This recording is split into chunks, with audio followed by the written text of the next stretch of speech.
Assalamualaikum, semangat pagi.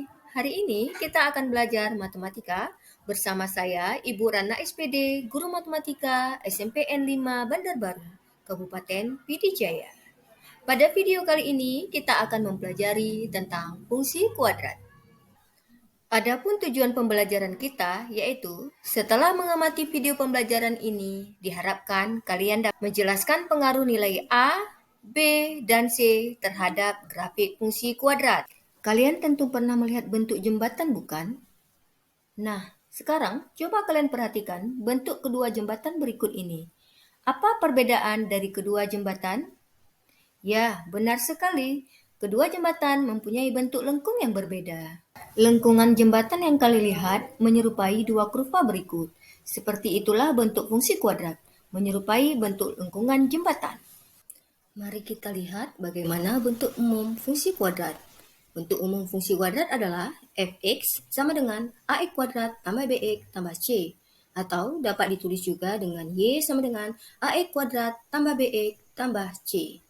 Dengan a, b, dan c anggota bilangan real, dan a tidak sama dengan 0. A adalah koefisien dari x kuadrat, b adalah koefisien dari x, dan c adalah konstanta. Selanjutnya, mari kita menjelajahi bagaimana nilai A, B, dan C akan mempengaruhi bentuk grafik fungsi kuadrat Y sama dengan AX kuadrat tambah BX tambah C. Mari kita mulai. Pertama-tama kita akan melihat pengaruh nilai A terhadap grafik fungsi kuadrat. Nilai A adalah koefisien X kuadrat. Nah, kita lihat A di sini bernilai 1. Bentuk grafik yang kita dapat adalah seperti ini. Sekarang kita akan menggeser nilai A ke arah positif dan ke arah negatif. Dapat kita lihat bahwa ketika A bernilai positif, maka grafik akan terbuka ke atas. Ketika nilai A bernilai negatif, maka grafik fungsi kuadrat akan terbuka ke bawah. Semakin besar nilai A, maka semakin menajam grafik fungsi kuadrat. Begitu juga ketika A bernilai negatif, semakin kecil nilai A, maka grafik akan semakin menajam. Selanjutnya, mari kita lihat pengaruh nilai B terhadap grafik fungsi kuadrat. B adalah koefisien dari nilai X. Nah, di sini kita lihat A bernilai 1. Yang kita pindahkan sekarang adalah slider nilai B.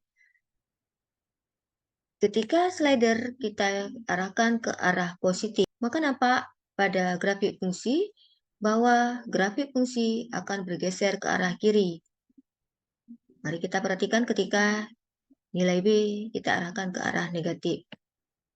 Apa yang terjadi pada grafik? Ya, grafik fungsi kuadrat akan bergeser ke sebelah kanan. Nah, bagaimana ketika nilai A bernilai negatif?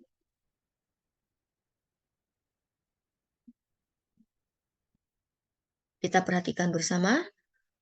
Ketika nilai B positif atau lebih dari 0, maka nampak pada gambar, kurva akan bergeser ke arah kanan. Dan ketika B bernilai negatif, maka kurva grafik fungsi kuadrat akan bergeser ke arah kiri.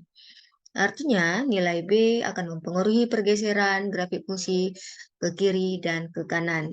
Yang terakhir, kita akan memperhatikan pengaruh nilai C terhadap grafik fungsi kuadrat. Jika C bernilai positif, grafik akan bergeser ke atas. Dan jika C bernilai negatif, maka grafik akan bergeser ke bawah. Selanjutnya, coba kita perhatikan ketika C bernilai 2, maka grafik akan memotong sumbu Y pada 0,2. Begitu juga ketika kita arahkan ke arah negatif, kita misalkan dengan negatif 6. Maka grafik fungsi akan memotong sumbu Y pada titik 0,6. Nilai C pada grafik fungsi kuadrat akan menunjukkan titik perpotongan grafik fungsi kuadrat terhadap sumbu Y di 0,C. Sudah paham bukan? Mari kita cek pemahaman dengan menjawab soal berikut. Di antara kurva berikut ini, manakah yang merupakan sketsa grafik fungsi Y sama dengan X kuadrat kurang 6X tambah 5? Pertama-tama, mari kita perhatikan bentuk fungsi kuadrat Y sama dengan X kuadrat kurang 6X tambah 5. A bernilai 1, B bernilai negatif 6, dan C bernilai 5. Karena A bernilai positif, maka grafik fungsi akan terbuka ke atas. Sehingga pilihan jawaban memungkinkan adalah gambar 1 dan gambar 2. Kemudian kita perhatikan nilai C. Nilai C sama dengan 5. Artinya, grafik akan memotong sumbu Y pada titik 0,5. Dan nilai B sama dengan negatif 6, sehingga grafik fungsi akan bergeser ke arah kanan. Maka jawaban yang paling tepat adalah gambar 1. Terima kasih telah menyaksikan video pembelajaran ini. Jangan lupa untuk terus berlatih lebih lanjut agar kalian dapat lebih memahami dan menguasai konsep ini. Semoga sukses dalam belajar. Wassalamualaikum warahmatullahi wabarakatuh.